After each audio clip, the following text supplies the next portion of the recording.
Hi friends, ഇന്ന് ഞാൻ ഉണ്ടാക്കാൻ പോകുന്നത് ചക്കക്കുരു കൊണ്ടുള്ള ഒരു വെറൈറ്റി റെസിപ്പിയാണ്. ബീഫിൻ്റെ അതേ ടേസ്റ്റിൽ എങ്ങനെ ചക്കക്കുരു സോയ ഫ്രൈ റെസിപ്പി ഉണ്ടാക്കാമെന്ന് നമുക്ക് നോക്കാം. ചക്കക്കുരു ഇതുപോലെ നീളത്തിൽ അരിഞ്ഞു വയ്ക്കുക.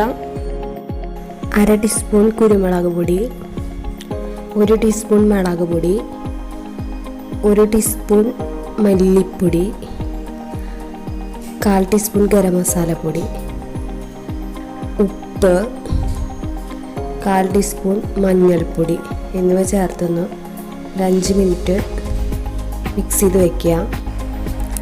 1/4 ടീസ്പൂൺ പെരിഞ്ജീരകം, ഒരു 5-6 വെളുത്തുള്ളി, 2 കഷ്ണം ഇഞ്ചി, ഇവ ഒന്ന് പേസ്റ്റ് ആക്കാം.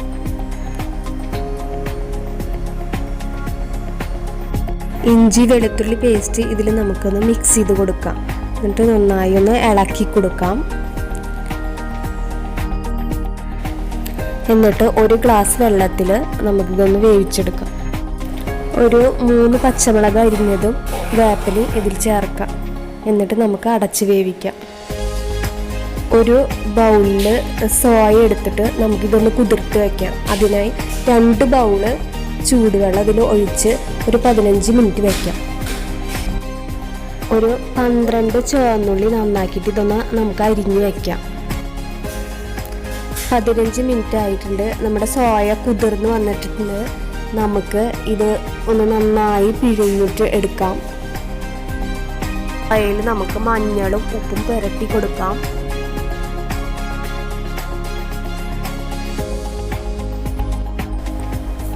നമ്മുടെ ചക്കക്കുരുവിൽ വെള്ളമൊക്കെ വറ്റി വെന്ത് വന്നിട്ടുണ്ട്. നന്നായി വെന്തുടയാൻ പാടില്ല. പിടിക്കുമ്പോൾ ഒന്ന് ജസ്റ്റ് ഒന്ന് വെന്താൽ മതി. നമുക്കിത് ഇറക്കി വയ്ക്കാം. ചീനച്ചട്ടിയിൽ എണ്ണ ഒഴിച്ചു കൊടുത്ത് നമുക്ക് ആദ്യം സോയ വറുത്തെടുക്കണം.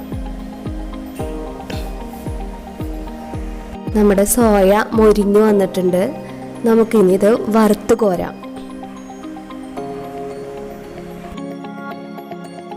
ആ എണ്ണയിൽ തന്നെ നമുക്ക് ഉള്ളി മൂപ്പിച്ചെടുക്കണം.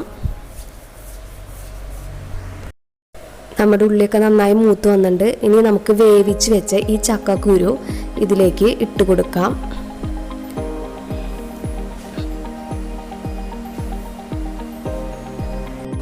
ഒരു 5 മിനിറ്റ് ഇളക്കിയതിന് ശേഷം നമുക്ക് വറുത്ത് വെച്ച സോയ അതിലേക്ക് ആഡ് ചെയ്യാം.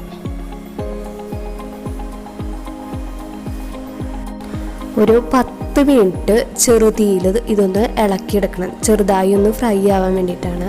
ഫ്രൈ അല്ല, ഗ്രേവിയാണ് താല്പര്യമുള്ളവർ ഇപ്പോൾ തന്നെ അത് ഓഫ് ചെയ്തോളൂ കേട്ടോ. അപ്പോൾ നമ്മുടെ ചക്കക്കുരു സോയ ഫ്രൈ ആയി വന്നിട്ട് നമുക്കിതിൽ വേപ്പില ഇതിൽ ആഡ് ചെയ്യാം. അങ്ങനെ നമ്മുടെ ചക്കക്കുരു സോയ ഫ്രൈ റെസിപ്പി റെഡിയാണ്. എല്ലാവരും ഒന്ന് ട്രൈ ചെയ്ത് നോക്കൂ. ഇഷ്ടമായെങ്കിൽ പുതിയ കൂട്ടുകാർക്കൊന്നും ഷെയർ ചെയ്യാൻ മറക്കല്ലേ കേട്ടോ. പുതിയ കൂട്ടുകാരുണ്ടെങ്കിൽ സബ്സ്ക്രൈബ് ചെയ്യാൻ മറക്കല്ലേ. Okay, by.